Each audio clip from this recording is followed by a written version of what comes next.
Welcome back to the Myriad Center here in Oklahoma City. Duffy Wilson along with Scott Snook. Yes, and after hundreds and hundreds of qualifying events, quarter mains, eighth mains, semi-mains, we're finally there, the main events. This is what we've been waiting for. Let's get down to the track. And this main event features the 10-year-old girls. The one we're looking at right now, Betsy Edmondson, is #1 on the battle charts. If she wins, it's over for all the girls. She's the champion. Betsy Edmondson out of the start, and she is first. She is certainly first to the first turn, Scott. Edmondson pulling them like a tractor right now. The head's bobbing, the wheels are twisting. This girl wants it. It's Edmondson and Stark 1 and 2. Edmondson is riding so hard, riding for a national title, #1 national girl, and she is taking no prisoners. She is not letting up. She is grinding. This girl out of Northern California, riding for White Bear Racing, is about to win a title, half a dozen more obstacles, and that one is hers. She is still stretching them out. She's beating them like a drum. And we will very shortly have our first national amateur title as Betsy Edmondson into the triple jumps and to the finish line with a big smile. She is #1. Betsy becomes the national #1 girl in the world. We now go to the first mains for the AA Pros. That's the Lumberjack, Gary Ellis, Pistol Pete Lonkarovich, and Iron Mike King, the 3 AA Pros still left on the chart with a shot at the title. Riders are up, and they are off. Ellis gets a heck of a gate, but Pistol Pete Lonkarovich puts down the power in that front straightaway. Lonkarovich just pressed his front wheel past Ellis and is in the lead. First 4 places are Lonkarovich, Veltman, Griggs, and Lopes. Ellis and King both in the back of the pack. Look at the speed of these pros as they carry themselves now into the turn before the backstretch. Lonkarovich is flying. Lonkarovich has got it going his way. He is the only pro who has won the championship 3 times. He's working on his 4th time today, and this main event certainly puts him in good contention for it. The #1 main event, and it is Lonkarovich, #1 at the finish. The king of the track has 1 win. He has to win again. Let's go from the king of the track to the king of dirt. For the 3rd year in a row, the ABA has invited the top jumpers in both BMX and freestyle to compete in its King of Dirt competition. 14 of the best jumpers in the world are here this year for this Royal Bash. The winner will be crowned His Majesty, King of Dirt.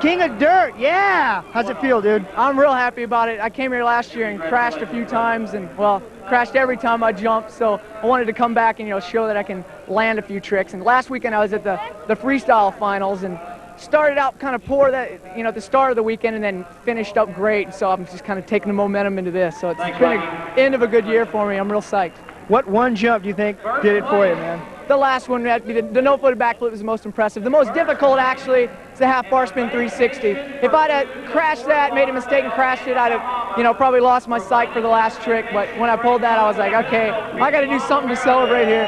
Well, you pulled it, and you're the king of dirt. Thanks a lot. Just a reminder, riders, these are the best jumpers in the world. They train hard, they practice constantly. Don't try these tricks at home. Oh, believe me, Scott, I will not try that trick at home. Let's go to the mains for the 7-year-olds. The guy we were looking at all day long is the hitman, Thomas Vallejo, but he gets a horrible gate. Ballard gets out in front. Now Vallejo diving into that corner looking for the hot spot. Oh, Vallejo got him on the inside, too. What a great turn. That's why they call him the hitman. He hit that corner hard. Another bobble. Now Heaton comes by. What a race. Vallejo got high in the deep dish, and everybody is after him. And now he goes inside, and again, it's Ballard in the lead. Vallejo's back. Ballard and Heaton 1 and 2 now. Vallejo's got to work his way through traffic one more time. The MRC rider Ballard is on the gas, headed for Pikes Peak. Heaton is in tow. 7X, 7-year-olds, and they've got a big hill to climb. We'll find out who is strong as Ballard is in the lead, and it looks like it'll be Ballard. Heaton's got to lay it down. Ballard all by his own self headed to the powder right now. One rider's going to be the winner. Ballard is that rider. We move up now to the mains for the 11-year-olds. George Andrews, the favorite. Andrews is the favorite, but he's got Meadows, Tabari, and Hernandez to contend with in this race. The all-important gate coming up, and the Mangler puts the gate right down with him. It's the Mangler out in a hurry, the Rockford Flash. Andrews is on fire. Andrews wins the start and is first into the first corner. Meadows is right behind him. He's got Meadows and Hernandez looking for a way in, but right now it is Lonesome George leading them around right now.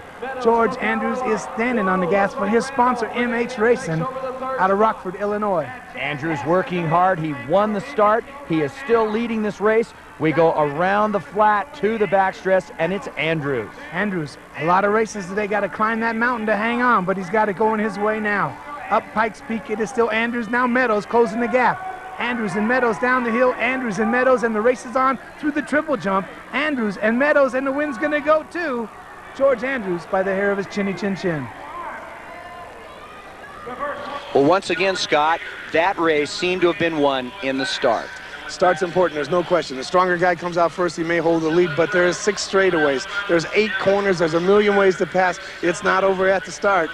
Well, let's go down and ask our expert, Mike Miranda, about this.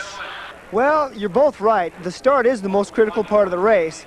But personally, I'd rather follow the leader. You know, get right behind him, hang in second. That way you can concentrate on him and not so much the track. You know, a track that's wide open like this, you can pass in any turn except maybe that flat sweeper, really tough. But listen, the race isn't over at the starting gate. It's over at the finish line. We'll be right back.